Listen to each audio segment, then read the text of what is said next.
ডালিয়াকে বাড়িধারা ফ্ল্যাটের কথাটা বলেছ?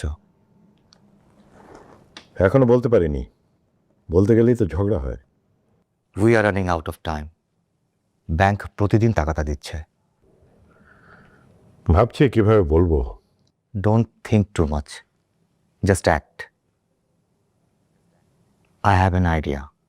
আমি ক্লায়েন্টের সাথে কথা বলেছি, ওরা 2 কোটি দিয়ে বায়না করতে রাজি এনি টাইম। আজ তোমাদের ম্যারেজ ডে, আমি ফুল ও গিফট কিনে এনেছি। তুমি ডালিয়াকে অফিসে আসতে বলো, ওর হাতে 1 কোটি টাকার চেক দাও, সে রাজি হবে। তোমার তাই মনে হয়? Let's try.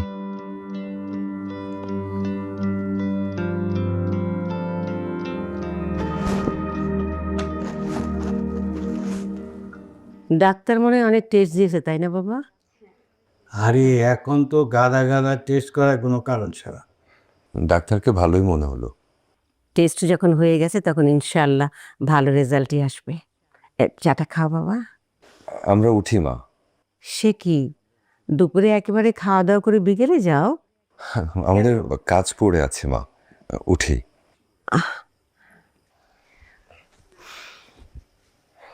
এই রাশেদ, এই কি বাবা? রাশেদ বাবা, কি কি হলো?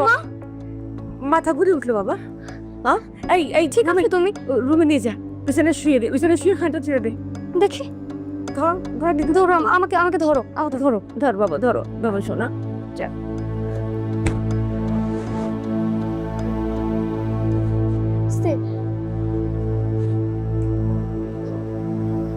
আরে ভাই, আমি তো আপনাকে বলেছিলাম শওকত সাহেব বিলটা দিলে আপনাকে টাকা দেব।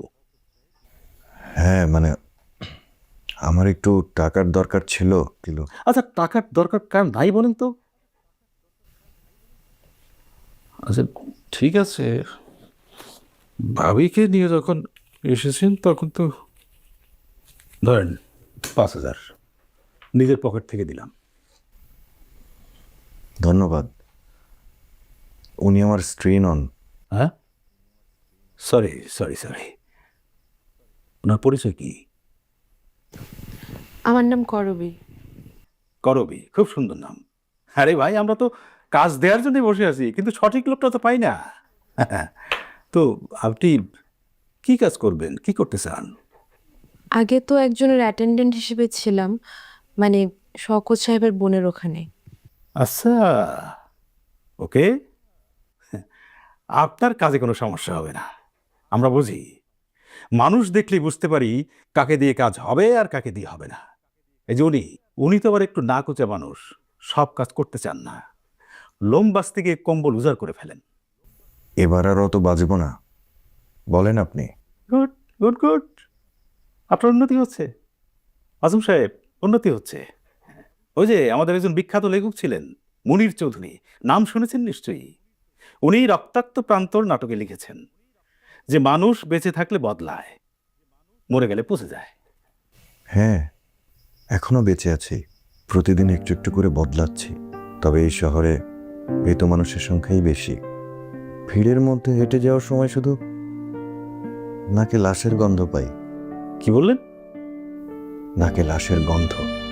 কাল অবশ্যই লাশের গন্ধ ছাপিয়ে জুঁই ফুলের ঘ্রাণ পেলাম। অনেক রাত অবধি খুঁজেও এই কাজটা পেলাম না। Brother, you are in danger. এত সেন্সিটিভ হলে এই শহরে টিকতে পারবেন না। এই ভাগারে টিকতে হলে শেয়ালের মতো ধূর্ত আর শকুনের মতো হিংস্র হতে হবে। ভাবছেন কি মরছেন?